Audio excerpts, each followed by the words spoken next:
At CUH, we support all patients with rare diseases. It's currently estimated that there are over 7,000 rare diseases, with new conditions continually being identified as research advances.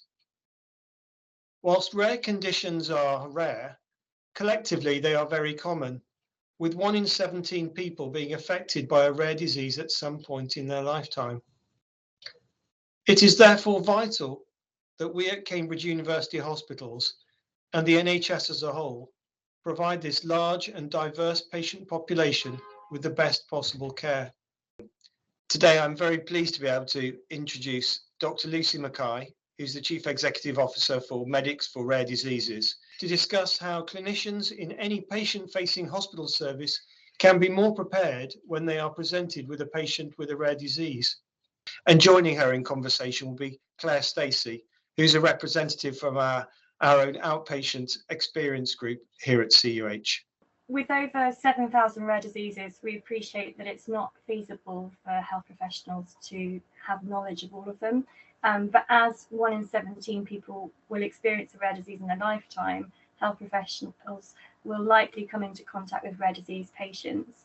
At CUH, I've received a high quality, often life-saving care, but have experienced interactions with healthcare professionals that haven't been so successful due to the rare nature of my condition, as is the experience for others, I imagine. The condition I have, I can become seriously unwell without any warning. I'm at risk of spontaneous arterial rupture and hollow organ rupture.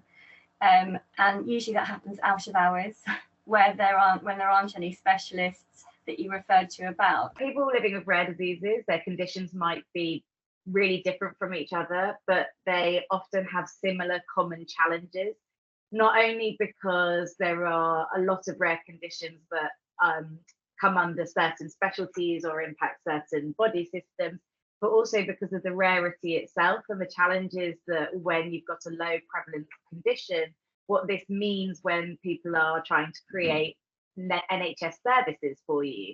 These problems continue even after diagnosis. If you've got a multi-system condition or a complex condition, you might require lots of different appointments with different places, and your specialist might be miles away from you and not in your local hospital. What frequently happens is patients living with rare conditions become an expert in their own condition.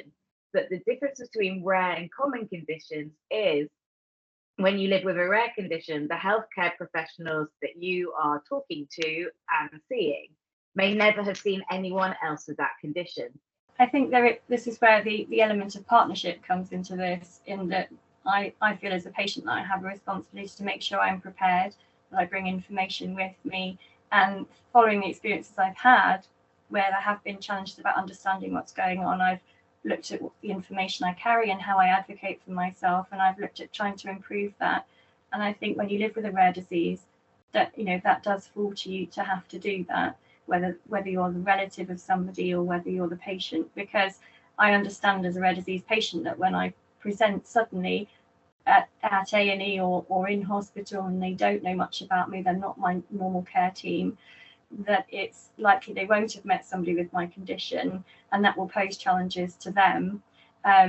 So I think it's very much a case of working together and communicating, as you say, because I have a lot of empathy for the fact that it's challenging with rare diseases, and patients with rare diseases can, as you say, have common problems. So I've had went in with severe abdominal pain with a patient with my condition that could have been anything, but it turns out to be my appendix, which is quite common. So it's definitely a challenge to unpick that for doctors. Absolutely, I can empathise with Claire and her view that if you come in with a very rare condition and the doctors on call have no real experience with that really do need to listen to the patient, listen to the patient's family, look back through the notes to understand the condition clearly.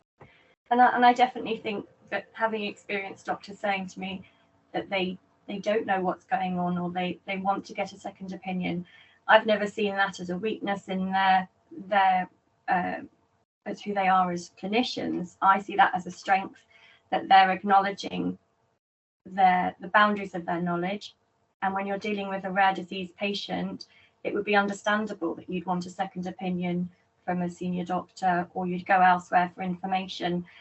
So I would encourage doctors to acknowledge if they don't know, but to say, but I'm going to speak to so-and-so, or I'm going to find out, because that's never made me feel unsafe. In fact, that makes me feel more safe as a patient, that they're acknowledging their boundaries of knowledge.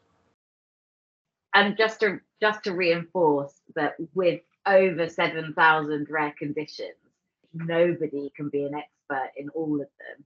So it's sort of understanding your limits in rare disease might be a lot lower than in common conditions, just because of that huge, vast amount of knowledge you'd have to know to be an expert in this area.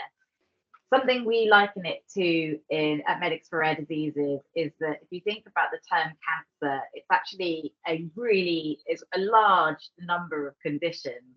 We're under one umbrella term, but using that umbrella term allows healthcare professionals, patients, their families, advocates to get a general idea of what the patient might be going through and where to get information and where you might need to refer for extra advice.